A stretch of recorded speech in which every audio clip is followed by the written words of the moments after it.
ನನಗೆ ಮಾರ್ಚ್ 8ನೇ ತಾರೀಕು ನಮ್ಮ ಸನ್ಮಾನ್ಯ ರಾಷ್ಟ್ರಪತಿಗಳು ಮತ್ತು ನಮ್ಮ ಪ್ರಧಾನಿ ನರೇಂದ್ರ ಮೋದಿಯವರಿಂದ ನಾನು ರಾಜ್ಯಸಭೆಗೆ ಪ್ರೆಸಿಡೆಂಟ್ ನಾಮಿನಿ ಅಂತ ಆಯ್ಕೆ ಮಾಡಿದರು. ನನಗೆ ಬಹಳ ಸಂತೋಷ. ಕನ್ನಡತಿಯಾಗಿ ಮತ್ತು ನಾನು ನಮ್ಮ ಪೂರ್ವಜರು ವಿಜಾಪುರ ಜಿಲ್ಲೆಯವರಾಗಿ ನನಗೆ ಇಲ್ಲಿ ಬರಲಿಕ್ಕೆ ಬಹಳ ಸಂತೋಷ ಅನ್ನಿಸ್ತದೆ. ಮೊದಲನೇದಾಗಿ ನಾನು ನಮ್ಮ ದೇಶದ ಯಾವುದೇ ಜಿಲ್ಲೆಯನ್ನು ನಾನು ಆರಿಸ್ಬೋದಿತ್ತು, ಒಂದು ಕಾನ್ಸ್ಟಿಟ್ಯೂಯೆನ್ಸಿ ಅಂತ ಬೇಕಾದ ಆರಿಸ್ಬೋದಿತ್ತು.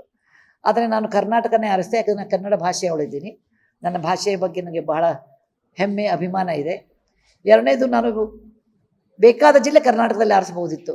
ನನಗೆ ಅದು ತುಂಬ ಹತ್ತಿರವಾದ ಜಿಲ್ಲೆನೂ ನಾನು ಆರಿಸ್ಬೋದಿತ್ತು. ಆದರೆ ನಾನು ಕರ್ನಾಟಕದ ದೂರವಾಗಿರುವ ಈ ವಿಜಾಪುರವನ್ನು ಆರಿಸಿರೋದು ಒಂದು ಭಾವನಾತ್ಮಕ ಸಂಬಂಧದಿಂದ. ಯಾಕೆಂದರೆ ನಮ್ಮ ಹಿರಿಯರು ಜಮಖಂಡಿ ತಾಲೂಕಿನ ಅವಿಭಕ್ತ ವಿಜಾಪುರ ಜಿಲ್ಲೆಯ ಜಮಖಂಡಿ ತಾಲೂಕಿನ ಸಾವಳಗಿ ಗ್ರಾಮದ ಕುಲಕರ್ಣಿಯವರು ನಾವು. ಮತ್ತು ನನಗೆ ವಿಶೇಷವಾದ ಪ್ರೀತಿ ಇದೆ ಬಿಜಾಪುರದ ಮೇಲೆ, ವಿಜಯಪುರದ ಮೇಲೆ. ಬಾಲ್ಯದಲ್ಲಿ ಅನೇಕ ಸಾರಿ ಬಂದು ಹೋಗಿದ್ದೀನಿ. ನನ್ನ ಕೈಲೇ ಆದಷ್ಟು ಸಹಾಯ ನಮ್ಮ ಜಿಲ್ಲೆಗೆ ಮಾಡಬೇಕು ಅಂತ ಒಂದೇ ಒಂದು ಉದ್ದೇಶದಿಂದ ನಾನು ಇದನ್ನು ಆಯ್ಕೆ ಮಾಡ್ಕೊಂಡಿದ್ದೀನಿ. MP ಲ್ಯಾಡ್ ಅಂತ ನಮಗೊಂದು ಫಂಡ್ ಬರ್ತದೆ, ಅದರಲ್ಲಿ ಲೋಕಲ್ ಏರಿಯಾ ಡೆವಲಪ್ಮೆಂಟ್ ಅಂತ. ಆ ಡೆವಲಪ್ಮೆಂಟ್ ಫಂಡ್ನಲ್ಲಿ ನನಗೆ ತಿಳಿದ ಮಟ್ಟಿಗೆ ಜನಸಾಮಾನ್ಯರಿಗೆ ಉಪಯೋಗ ಆಗುವಂಥ ಕಾರ್ಯಕ್ರಮಗಳನ್ನು ಮಾಡಬೇಕು ಅಂದ್ಕೊಂಡಿದ್ದೀನಿ. ಅದು ಗ್ರಂಥಾಲಯವೇ ಇರ್ಬೋದು, ಸ್ಟೇಡಿಯಮ್ಮೇ ಇರ್ಬೋದು, ಆಸ್ಪತ್ರೆಯಲ್ಲಿ ಧರ್ಮಶಾಲೆ ಇರ್ಬೋದು, ಮತ್ತೇನಾದರೂ ಇರ್ಬೋದು. ಬಹುಜನ ಹಿತಾಯ ಬಹುಜನ ಸುಖಾಯ ಅಂತ ಒಂದು ಉದ್ದೇಶದಿಂದ ನಾನು ಈ ಕೆಲಸವನ್ನು ತೊಗೊಂಡಿದ್ದೀನಿ.